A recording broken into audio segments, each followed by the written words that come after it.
After we're done splicing, you want to let these cool down. If you grab the tubes right from the heater and you grab the actual tube, it's hot, it could burn you. What I do is grab them in a bunch, make sure no fibers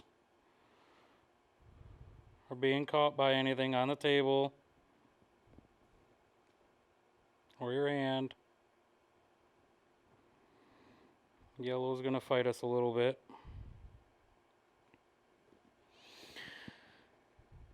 So the longer end, the 12 East, we brought down and measured down here. The first thing that I like to do is grab the shorter end. We did not splice brown, so we got to remember that that's still out there. It's easier to wrap one end first and get it up out of the way. Again, our 3 wraps.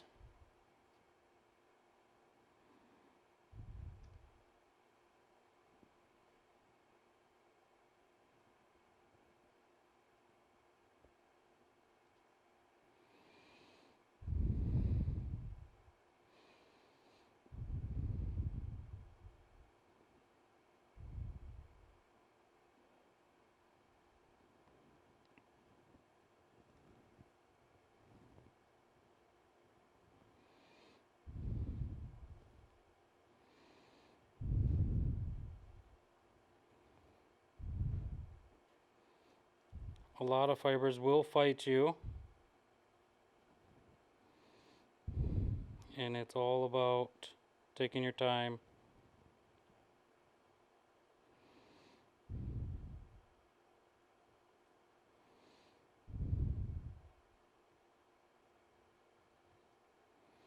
And it'll eventually work its way in to where you want them to lay down.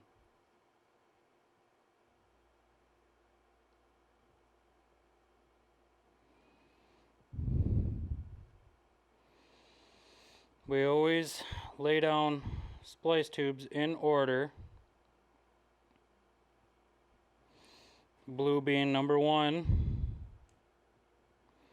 And we're going to start at the top of the tray. So we go blue, and then in order: blue, orange, green, brown, slate, white, red, black, yellow, violet, rose, and aqua.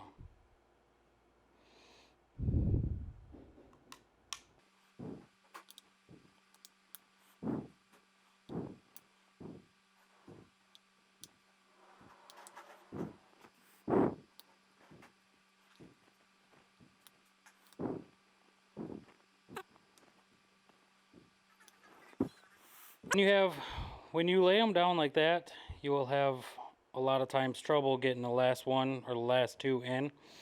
Sometimes it's a lot better starting with blue and then working your way all the way down to aqua in a row.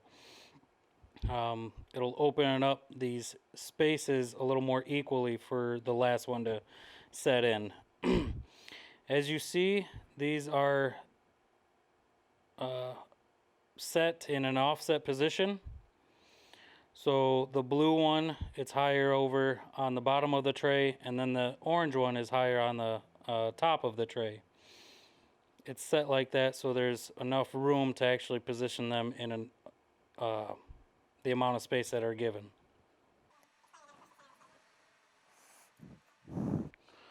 Also, while laying in the tubes, if you were to push on the middle of it and trying to get to the one side to clamp down, it is easy to actually break the splice tube, which is also breaking the splice that we just did.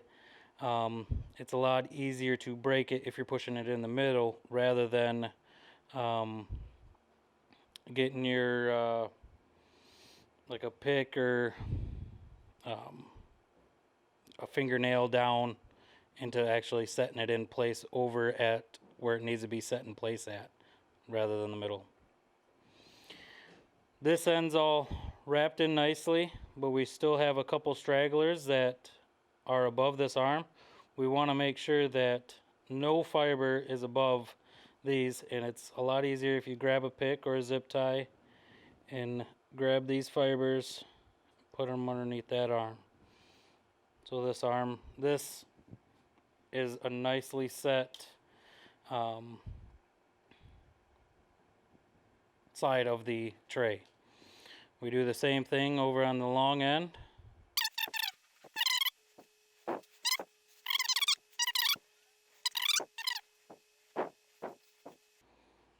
So we have a little bit left over.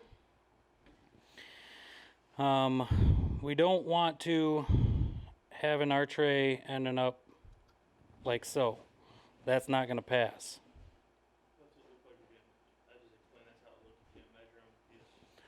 And also, if we didn't measure them, it could look like this, or even worse, if you don't take your time and measure each end or each fiber before we actually splice. But in this case, we can tighten in our circle just a little bit and get one more wrap.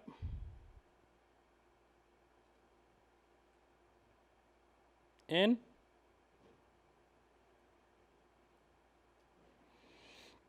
Which during measurements I most likely did.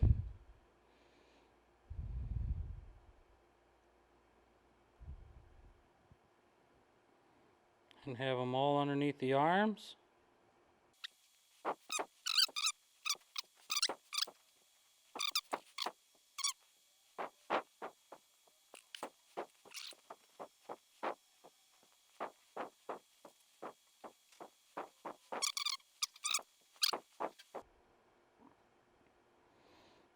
It's not as good as a bottom tray, but there are no sharp bends. There's no fibers sticking up out of the tray. I would call that a win. Again, making sure all fibers are underneath all legs here. Same for the other side. And then for the ones that are not getting spliced that we set offside in the beginning, 3-finger wrap. Have yourself a nice little coil here. We want tucked away for a possible later splice or possible maintenance call. We want to put it more on top of anything, so when we do have to come and splice, we can simply grab these, make sure it's measured out, and then splice without pulling any of the existing splices out or fighting with getting it untangled. That brown was belonging to the 48 North CO end, and then this brown belongs to the 12 East. So we put it up with the 12 East again right in the center so it's easily picked up. At this point we would lay our tray down, or lay our lid down for the tray, and then again label our splice sides. This side would be 1, this side would be 4, like all the way, like this would be splice number 1, 2, 3, all the way down to 12.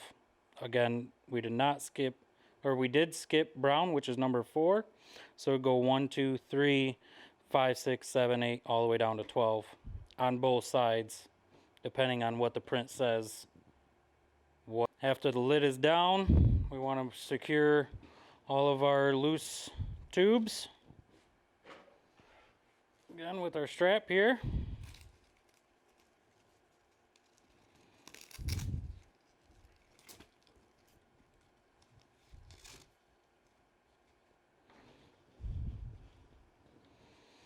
Nice and carefully.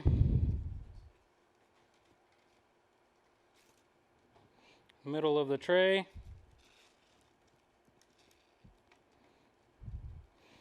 More towards the bottom.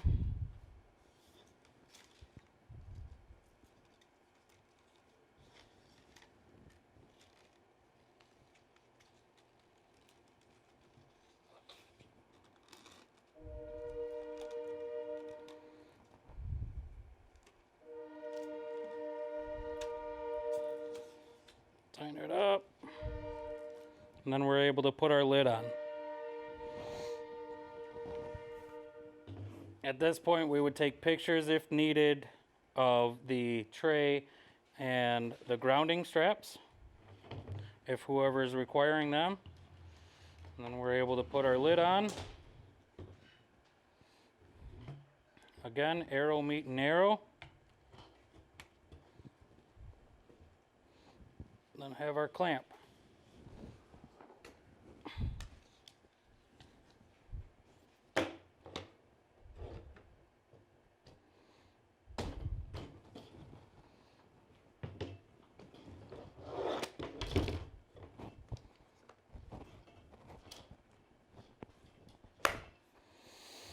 At this point, we would put tags on of cable being labeled, which we can do so real quick.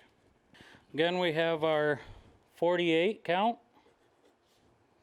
which is heading north and is the CO cable. The other cable we have is a 12 count. This is the 48 count. And this one's going east. After we do so, we put tags on with directional zip ties. East green, CO blue, north orange,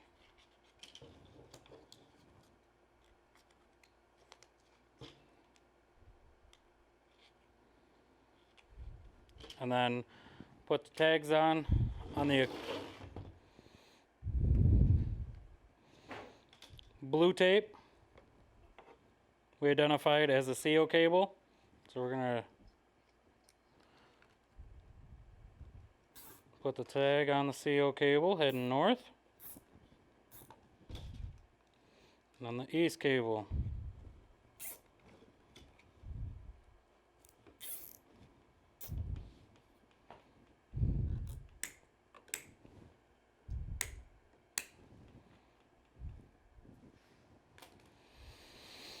At this point, we want another picture of case closed and our tags with any case that we were working with, and it'd be a nice overview of the cushion, the seal being twisted all the way down, our labels, and case closed, all right here in one picture.